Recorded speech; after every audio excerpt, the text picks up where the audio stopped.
Hello everyone, good morning. I'm MS, the director of English Club SRES. My coaching center is in Purnia and I have been teaching English since 2012. तो मैं 2012 से पूर्णिया शहर में English class चला रहा हूँ। 2022 exam जो आप सभी छात्र देंगे उसके लिए मैंने डोज तैयार किया है।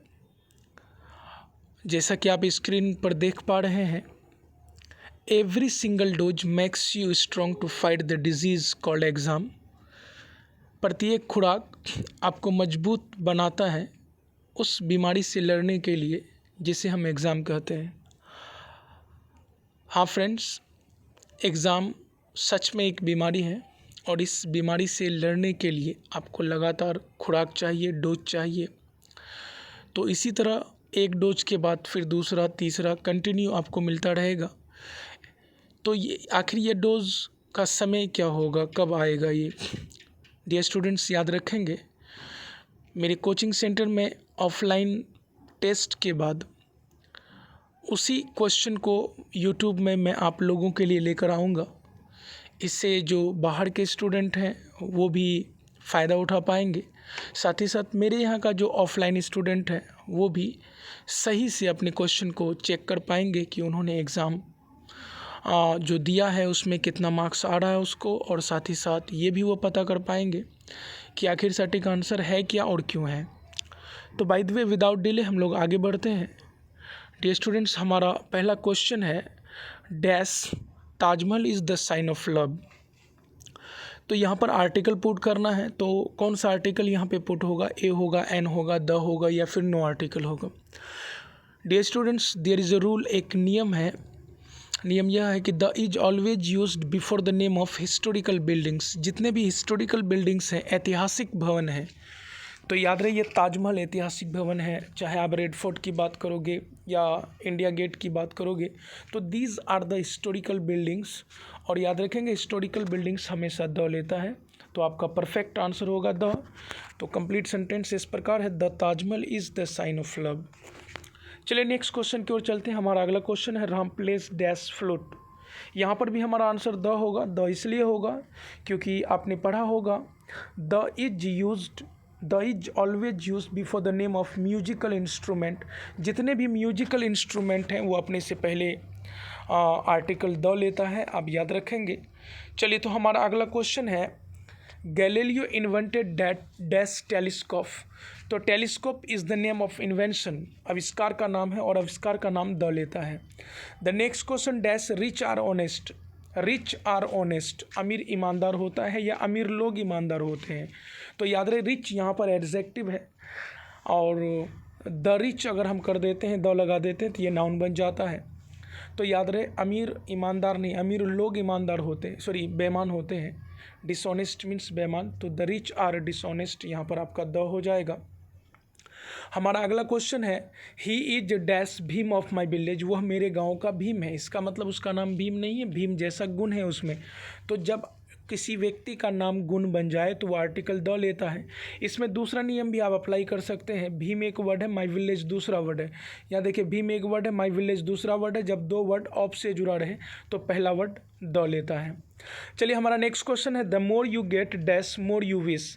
हमने कहा था जब दो कंपैरेटिव डिग्री एक ही वाक्य में हो और दोनों से अप्स एंड डाउन्स का पता चले, तो याद रहे दोनों कंपैरेटिव डिग्री अपने से पहले द लेता है, इसलिए आपका परफेक्ट आंसर होगा the more you get the more you wish. Next question है I play dash cricket. Dear students, यहाँ पर नो आर्टिकल होगा। नो आर्टिकल इसलिए होगा because cricket is the name of sport and article is never use before the name of sport. तो याद रहे cricket sport का नाम है, खेल का नाम है, और खेल के नाम से पहले हम आर्टिकल का प्रयोग नहीं करते हैं। चलिए, हमारा अगला क्वेश्चन को देखते हैं। हमारा अगला क्वेश्चन है डैश मैन इज मोर्टल। मानव मरणशील होता है। मैं किस मानव की बात कर रहा हूँ? मानव मरणशील होता है। इट मीन्स सभी मानव संसार में जितने भी हैं।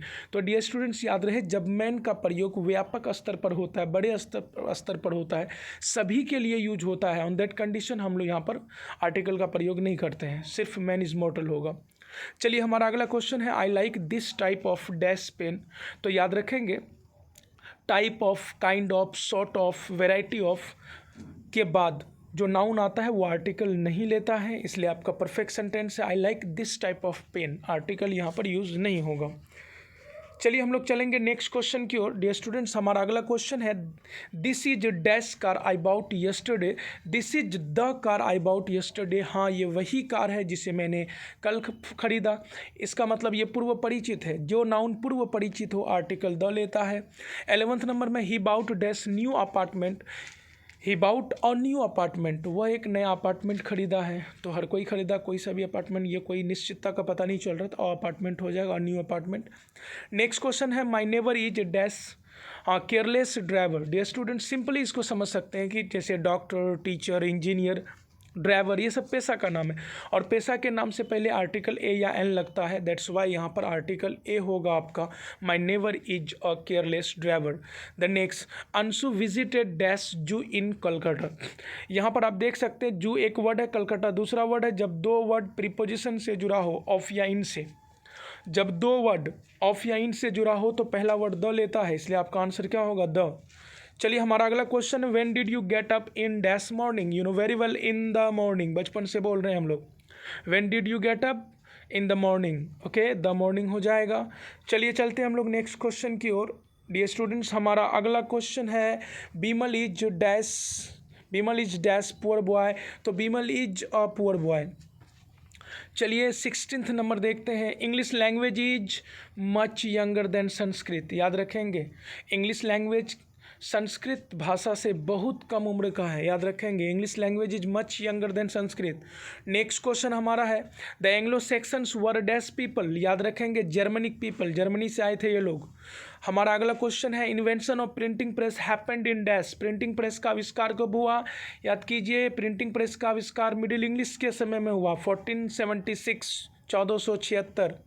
हमारा अगला क्वेश्चन है middle English covers from 1150 AD to 1500 AD। याद रहे, मिडिल इंग्लिश 1150 ईस्वी से लेकर 1500 ईस्वी तक को कहा जाता है।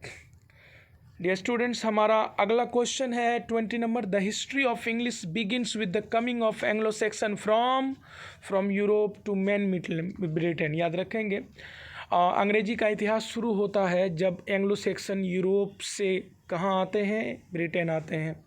चलिए हमारा अगला क्वेश्चन है the year AD 1066 is taken to the end of dash period. 1066 AD में इंग्लिश का कौन सा पीरियड समाप्त होता है? Old English. 449 AD to 1066 AD। याद है ना, मैंने बताया था आप लोगों को there are 3 main periods of English. English का मुख्य रूप से 3 पीरियड्स होते हैं, old English, middle English and modern English. Old English की अगर आप बात करोगे, old English 449 AD to 1066 AD, middle English 1150 AD to 1500 AD and modern English 1500 AD to till now. याद रखेंगे। चलिए हमारा अगला क्वेश्चन है dash is called father of modern novel. याद रहे, मॉडर्न नॉवेल का फादर रिचर्डसन को कहा जाता है। 23 what are the elements of drama. Drama के कौन कौन एलिमेंट्स हैं? याद रहे, प्लॉट भी है, डायलॉग भी है, म्यूजिकल सोलिलोक्वी भी है, तो ऑल ऑफ दीज हो जाएगा। हमारा अगला क्वेश्चन है who were called together the Anglo Saxon. कौन कौन एंग्लो सेक्शन कहलाते थे? याद रहे, एंगल भी, सेक्शन भी, ज्यूट भी। आपका आंसर होगा ऑल 3। याद रहे, मैंने आप लोगों को बताया था angle, section and jute together called Anglo Saxon. Angle, section और ज्यूट ये तीनों मिलकर ही क्या कहलाते थे? एंग्लो सेक्शन कहलाते थे। चलिए हमारा अगला क्वेश्चन है who gives England it's name and language. किसने इंग्लैंड को अपना नाम और भाषा दोनों दिया? तो याद रहे, एंग्लो सेक्शन ने। चलिए हमने आपको बताया था Anglo Saxon gave England it's name and language. Anglo Saxon ने ही इंग्लैंड को उसका नाम और भाषा दिया था। याद रखेंगे। चलिए नेक्स्ट क्वेश्चन है the term English was derived from the word. ये जो इंग्लिश शब्द है ये किस शब्द से आया है? याद रहे, ये आया है एंगल से। एंगल, सेक्शन, ज्यूट, एंगल, यही एंगल से है ना इंग्लैंड बना। याद रहे। नेक्स्ट क्वेश्चन है the golden period of old English literature was the era of king Alfred. King Alfred का ज़माना को golden period of old English कहा जाता है। चलिए नेक्स्ट क्वेश्चन है English developed from the speech of Anglo section. Anglo Saxon के ही जबान से एक्चुअली इंग्लिश आया। याद रहे। 29 standard British speech is known as RP कहा जाता है इसको। चलिए हमारा अगला क्वेश्चन को देखते हैं। हमारा नेक्स्ट क्वेश्चन है, American English differs from British English in the sphere of. याद रहे, अमेरिकन इंग्लिश और ब्रिटिश इंग्लिश ये दोनों के बीच का अगर आप डिफरेंस को देखोगे तो वोकेबुलरी में भी डिफरेंस मिलेगा, ग्रामर में भी डिफरेंस मिलेगा, स्पेलिंग में भी, ऑल ऑफ दिस हो जाएगा आपका। नेक्स्ट क्वेश्चन है, द वर्ड, एक्चुअली यहाँ पर वर्ल्ड लिखा चला गया है, यहाँ होगा WORD word. The word drama comes from, ये जो ड्रामा शब्द है ये आया कहाँ से? तो याद रहे ये ड्रामा शब्द एक्चुअली ग्रीक भाषा से आया है, ड्रेन। ये जो ड्रामा शब्द है ये ग्रीक भाषा के ड्रेन से आया है, याद रहे। इसका अर्थ होता है टू एक्ट। चलिए चलते हैं हम लोग नेक्स्ट क्वेश्चन की ओर। हमारा अगला क्वेश्चन है, ट्रेजी comedy is dash what. ट्रेजी comedy है क्या? प्योर ट्रेजिडी, प्योर कॉमेडी, या both tragedy and comedy? Dear students, you must have knowledge that there are three main kinds of drama, we can say comedy, tragedy and tragicomedy। तो actually comedy क्या है? Comedy वह है जिसका ending happy से हो, tragedy वह है जिसका एंडिंग जो है डेथ से हो, और ट्रेजिक कॉमेडी वह है जिसमें कॉमेडी और ट्रेजिडी दोनों हो। तो आपका आंसर सी हो जाएगा। नेक्स्ट क्वेश्चन है, dash was the writer of Augustan age. Augustan age का लेखक किसे कहा गया? अलेक्जेंडर पोप को। तो Alexander Pope was the writer of Augustan age. Augustan age के कवि थे ये अलेक्जेंडर पोप। नेक्स्ट क्वेश्चन है, dash was the writer of Elizabethan age. Dear students, William Shakespeare was the writer of Elizabethan age. Next question हमारा है, dash was the writer of romantic as. Romantic as के कवि कौन कौन है? तो William Wordsworth भी रोमांटिक एज के कवि थे, जॉन किट्स भी थे, PB शेले भी थे। आपका आंसर होगा ऑल द थ्री। चलिए नेक्स्ट क्वेश्चन है, dash has brought the whole world in a single platform. Of course English. English has brought the whole world in a single platform. चलिए हमारा नेक्स्ट क्वेश्चन को देखते हैं।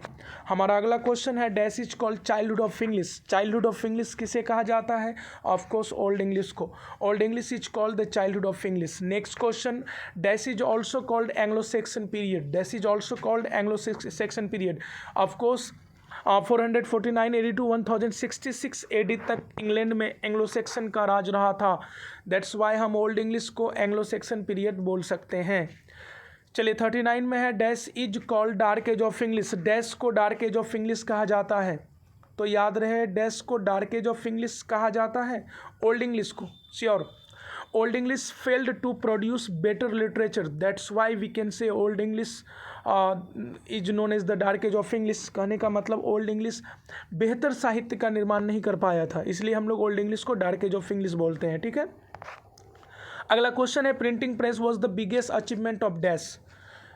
हाँ, old English, middle English, modern English या new English. याद रहे, printing press का आविष्कार मिडिल इंग्लिश के समय में हुआ था और मिडिल इंग्लिश के लिए सबसे बड़ा उपलब्धि था एक तरह से। तो printing press was the biggest achievement of middle English हो जाएगा।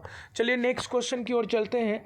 हमारा अगला क्वेश्चन है, the God of small things is written by. The God of small things is the name of book. किताब का नाम है। इस किताब को किसने लिखा? अरुंधति रॉय ने लिखा। याद कर लेंगे, वेरी इंपॉर्टेंट बुक है, बहुत ज़्यादा इंपॉर्टेंट है। चलिए हमारा अगला क्वेश्चन है, education of nature is written by. Dear students, education of nature एक पोएम है, तो इस पोएम को किसने लिखा है? ऑफ कोर्स विलियम वर्ड्सवर्थ ने लिखा है। चलिए इसी के साथ चलेंगे हम लोग नेक्स्ट क्वेश्चन की ओर। हमारा अगला क्वेश्चन है, Emma is written by. Emma is the name of book. Who has written this book? Jane Austen. Pamela is written by 44 number. Pamela is written by, of course, Richardson. Pamela is written by Richardson. We have the next question 45. Hamlet is written by. Who has written the book Hamlet? Of course, William Shakespeare. The next book, Pride and Prejudice, is written by. Who has written the book Pride and Prejudice? Of course, Jane Austen. 47. Macbeth is written by. Who has written the book Macbeth? Sure, Macbeth is written by William Shakespeare. Okay, who has written the book Macbeth? William Shakespeare. I have the next question. Arms and Men is written by. Who has written the book Arms and Men? G.B. Shaw. George Bernard Shaw. The next one, Guide, is written by, of course, R.K. Narayan. The next book, David Copperfield, is written by. Who has written the book David Copperfield? Dear student, its answer is Charles Dickens. Next question, the serpent and the rope is written by sure Raja Rao. Raja Rao has written the book serpent and the रोप.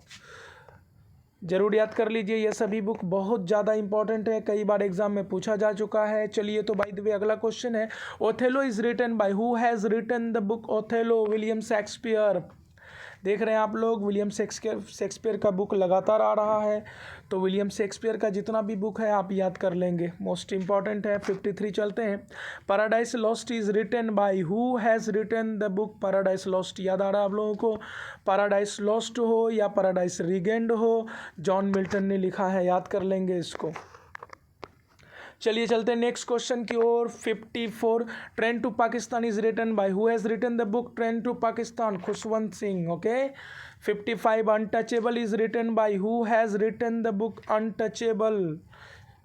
मुल्क राज आनंद. या 56, coolie is written by who has written the book coolie. Coolie Mulk Raj Anand. Okay.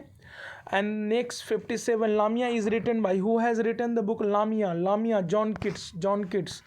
You know about John Keats? John Keats had died at the age of 26 due to tuberculosis.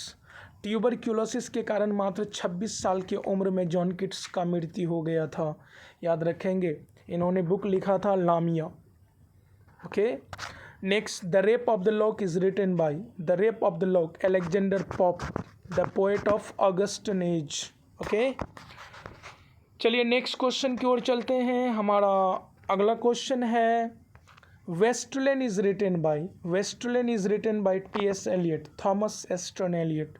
हमारा अगला question है और अंतिम question है, Savitri is written by dear students Aurobindo Ghosh. तो चलिए 60 question को हम लोगों ने सॉल्व कर लिया, और अगर आप चाहते हैं कि इसी तरह 60 क्वेश्चन कंटिन्यू आपको मिलता रहे तो मेरे चैनल को सब्सक्राइब कर लीजिए, बेल आइकन दबाइए, ताकि जब भी मैं वीडियो अपलोड करूं तो आपको पता चल सके, नोटिफिकेशन मिल जाए. याद रहे, हमारे ऑफलाइन क्लास में 2 चैप्टर पढ़ा देने के बाद टेस्ट लिया जाता है. वही टेस्ट का क्वेश्चन मैं यूट्यूब में आप लोगों के लिए डालता हूँ. तो चलिए, अगर मेरा वीडियो पसंद आया हो तो प्लीज़ सब्सक्राइब कीजिए और फ्रेंड्स से शेयर भी कीजिए. बाय.